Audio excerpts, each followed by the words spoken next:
अस्सलामुअलैकुम। आप देख रहे हैं पीए न्यूज एचडी और मैं हूं आपके होस्ट सादिया बतूल। शामिल करते हैं आज की अहम खबरें। रिपोर्ट पेश करती हैं मियां अब्दुल जब्बार चकवाल से।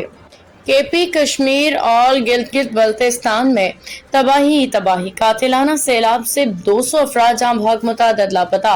पेशावर खैबर पख्तूनख्वा में तूफानी बारिशों सैलाब ने हर चीज तबाह करके रख दी है। फ्लैश फ्लड्स में अब तक 200 अफराद जाम भाग हो चुके हैं जबकि मुतअद्दिद लापता हैं। केपी हुकूमत का हेलीकॉप्टर भी रेस्क्यू ऑपरेशन के दौरान क्रैश कर गया जिसमें 5 अफराद शहीद हुए। मुनीर के डिप्टी कमिश्नर काशिफ कयूम के मुताबिक तूफान के बायस आने वाले ताकतवर सैलाबी रेले ने मुतअद्दिद हादिसात को जन्म दिया जिसमें दर्जनों जानें जाया हुई।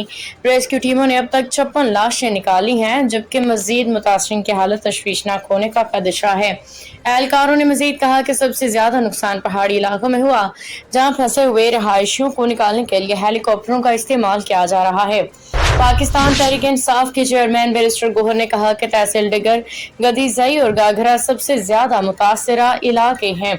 उन्होंने मजीद कहा कि खैबर पख्तूनख्वा हुकूमत के हेलीकॉप्टर इमदादी कार्रवाई में सरगर्म है।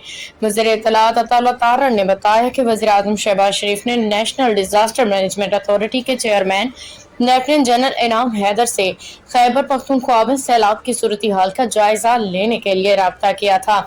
एनडीएमए के सरबराह से मुलाकात के दौरान खैबर पख्तूनख्वा के चीफ सेक्रेटरी ताज़ा तरीन अपडेट्स पर ब्रीफिंग के लिए वीडियो लिंक के जरिए शामिल हुए। वज़ीर आज़म ने चेयरमैन एनडीएमए को सूबाई हुकूमत के साथ करीबी राब्ता बरकरार रखने और जान बचाने के लिए तमाम दस्तयाब वसाइल के इस्तेमाल को यकीनी बनाने की हिदायत की है। न्यूज स्टूडियो से अब तक के लिए इतना ही। मजीद खबरों और अपडेट्स के लिए देखते रहिए पीए न्यूज एचडी।